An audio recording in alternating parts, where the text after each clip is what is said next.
Feist books, the Rift War Cycle is probably one of the best series of books I've read, and it definitely influenced my games because I was those books were coming out as I was really developing the campaign that I'm running now, and Moorcock,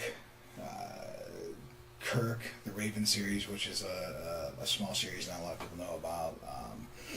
Mark Perry's the Morgul books, Desecration and Dead, and then there's the ones that a lot of people are. Yeah, Howard with the Conan books, Call, all of his characters. Gygax's Gore the Rogue series is an awesome series because it's also directly drawing elements that we were playing with. So obviously the Weiss and Hickman's the Dragonlance Chronicles, Richard Knack. He wrote some Dragonlance books, but he has his own Dragon Realms.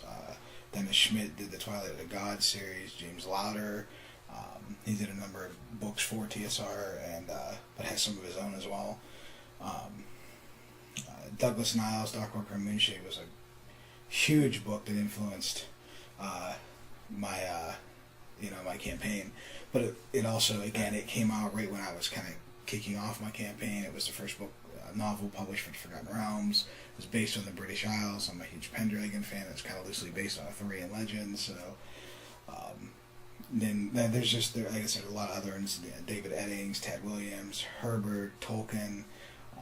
And then, as I mentioned, there's also a lot of books that influence storytelling that may not would be considered inspiration for gaming, like the Mac Bolan books. Yeah, they're serial spy books, but they're gonna influence the pacing, so you can really build suspense with reading stuff like that, learning how to build suspense. The Ian Fleming, the James Bond books, those were more of them.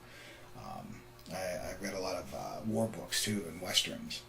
The war books that stayed and stick with me was one about Vietnam, the Fall of Camp A-55, and it was a really good book.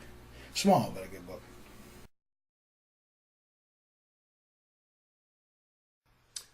Sure. This is a lot more specific, obviously, than I went into. I think part of this is exposure. A lot of those titles I've never even been exposed to. But the others, the bigger titles I have been exposed to. I just kind of, when I think about things, I don't really think of the micro details. If I were really to get into the nitty-gritty micro details, I think that my list of descriptions would trail a little bit away from the fantasy genre. Now that I think about it and hearing that list, I'd probably go back to, my roots in classic literature, steal from Poe, a little bit from Dickinson and Hawthorne and what they were doing in that time period. So for me, the micro details, specific titles, maybe a little bit more classical or traditional in that sense. War of the Worlds, for example. I think a lot of what Wells is doing there is, pretty monumental. So, I don't know. That's a really interesting list to hear, especially after saying that I construct most of what I do in a fantasy realm.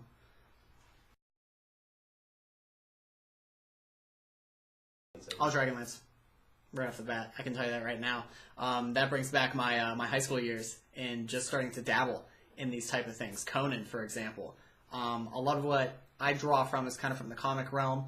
So when I commonly think of comics, when people commonly think of comics, they don't think of, the kind of forgotten characters that aren't, Avengers, that aren't Batman and the Justice League. But those characters and those artists and those stories really kind of shape the way I see my universe, and I think as well as my players see it too.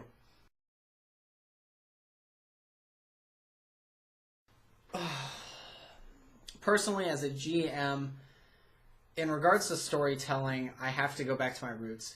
Taking all the lit classes in school, you very rarely are placed in a fantasy realm. Most of what you see is either like 19th century Gothic, where it's still kind of realistic, but it's not too far there.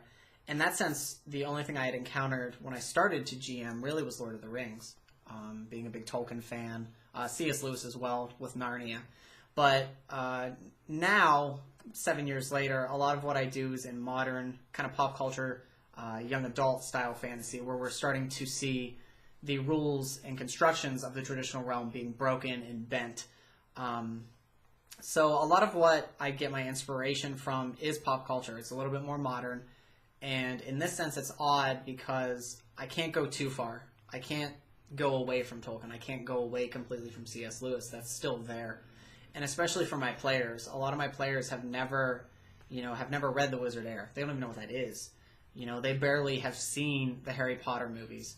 So in that sense, I try to keep my storytelling ability and my realm building to something that will keep my players there as well. And part of that is that common knowledge base between the two. So overall, I'd probably say, probably Tolkien. I'm a big Lord of the Rings guy. I think a lot of what he did was definitive for the genre as a whole.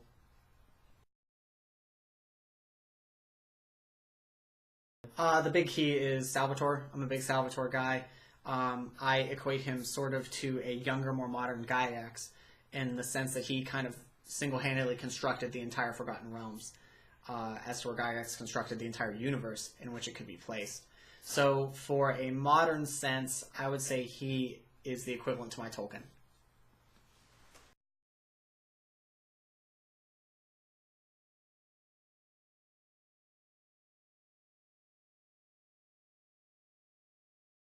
Oh yeah, there's definitely you're gonna pull from myth. I mean, all those books that I listed, those authors, they are inspired by mythology. I mean, and so yeah, and some of them, reading the Edda, the Edda is all Norse mythology. So it's a lot of that's pulled from there. So definitely.